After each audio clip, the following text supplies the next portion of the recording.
Hi, the Black Talk Media Project would like to invite you to become a member of the BTR Community subscription-based social media platform. BTR Community is a platform that was set up for the listening audience of Black Talk Radio Network, the #1 independent Black radio network online. For just $24 per year, your subscription gives you access to an interactive space to share information with like-minded people with your privacy guaranteed. Your subscription will go a long way to help us maintain and improve our current media platforms. It will also help provide a budget so that we can begin the task of establishing localized media centers and radio stations across the United States. The best way to show your support and appreciation for what we do here at Black Talk Radio is to subscribe. Help us to help you be informed. Join btrcommunity.com today. Greetings, Scotty Reed here with a Black Talk Radio news report and commentary. Check out my live broadcast of the radio program BTR News every Tuesday night at 8 o'clock p.m. Eastern Time on Black Talk Radio Network. A listener sent me a news tip about a racist post that was made by the North Haven Police Department, which is located in Connecticut. So I took a look at the post and I took a screenshot of the post because stuff has a habit of being deleted on the internet when people are posting racist stuff, and then they get some feedback or some pushback on it, and then they delete it as if we don't screenshot these things. So I did make a screenshot. So let me pull up the video.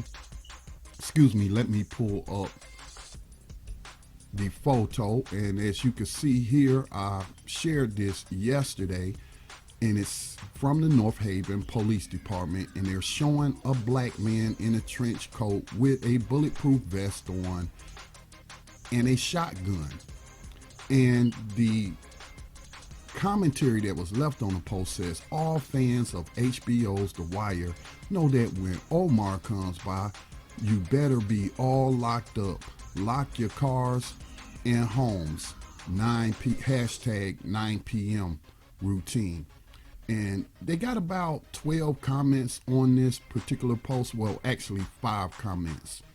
But I was glad to see that people were pointing out the optics of this is very racist. And again, I don't know what's up with these police departments. And like one commenter said, it's like they don't want to gain the trust of the community, that they're not a bunch of racist slave catchers. But, you know, racism and slavery go together like peanut butter and jelly, so we should not be surprised. Now, the only way someone would feel comfortable at a police department posting something like that to social media is if they know they got a bunch of other racists in the town that's going to back them up. So I did a quick Google search, and just to show you apparently that some people, they don't get it, but I'm going to say that some people just want to practice racism and they act like they don't get it. So we have a post that was an article that was published in 2015 by the New Haven Register, and it says North Haven's passion for Indians' name boils over at a Board of Education meeting. A heated exchange over Indians' name ends meeting without action. So I'll just read a little bit. It says, it was clear Thursday night that when it comes to North Haven High School Indians, people are passionate, so passionate that the meeting was abruptly adjourned during the public portion after several outbursts. Talila Gallagher, a member of the NHHS class of 2013 and a sophomore at Clark University, urged the board to consider changing the school's mascot, saying using the likeness of an Indian is offensive, but many at the meeting that attracted more than 150 people disagreed. That disagreement boiled over into anger when board chairman Anita Anderson announced that only one more person would be allowed to speak around 9 p.m., 2.5 hours after the meeting started. There were about 10 people waiting to speak at that point. At that point, one of a group of Native Americans in the audience shouted out about the mascot being racist, arguing several in line to speak. When my ancestors came over here, there were signs in the windows that said no Irish need apply, one man says. Don't tell me about racism. So, again, how ignorant do you have to be, or how much is racism ingrained in you that you would cite the history of discrimination against some of your Irish ancestors, but you don't get that it's inappropriate and it's offensive to certain people to have their likenesses used as mascots and what have you. I don't understand it.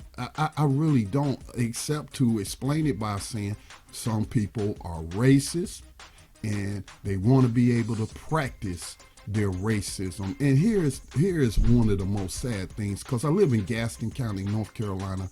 I went to a high school called East Gaston High School, and its mascot was an Indian. They were known as the East Gaston Warriors. Now, knowing the history of this county that I live in, belonging to one of the families that were here before the United States ever became a nation, there were a lot of Indians around here. To be exact, there were Cherokees, and one of those Cherokees is one of my ancestors, and she married a Scot-Irish person, an immigrant here. Well, he was born here. She married a Scot-Irishman, and then their children married African descendant people, and that's why I'm black today. But none of those Indians that were here, none of the Cherokees that were around here that founded this place, which was part of the Mississippian nation, they're all gone. Why are they gone? Well, the Trail of Tears is why they were gone. Just look at the policies of Andrew Jackson. Now, again, I'm about acknowledging all history, and yes, it is true that the Cherokees practiced slavery along with their so-called white counterparts and learning how to be civilized. But these people are not civilized. They're straight up racist. They're still practicing slavery today, and it gets passed on and passed on from generation to generation. So here you have a former student who is now a sophomore in college who is trying to make a positive change, and then you have these people pushing back and talking about, well, my ancestors was discriminated against, so like that justifies your racism. I tell you, there's just no hope for some people. All right, this has been Scotty Reed with a Black Talk Radio news report and commentary. Make sure you check out my live broadcast every Tuesday night at 8 o'clock p.m. Eastern Time on Black Talk Radio Network.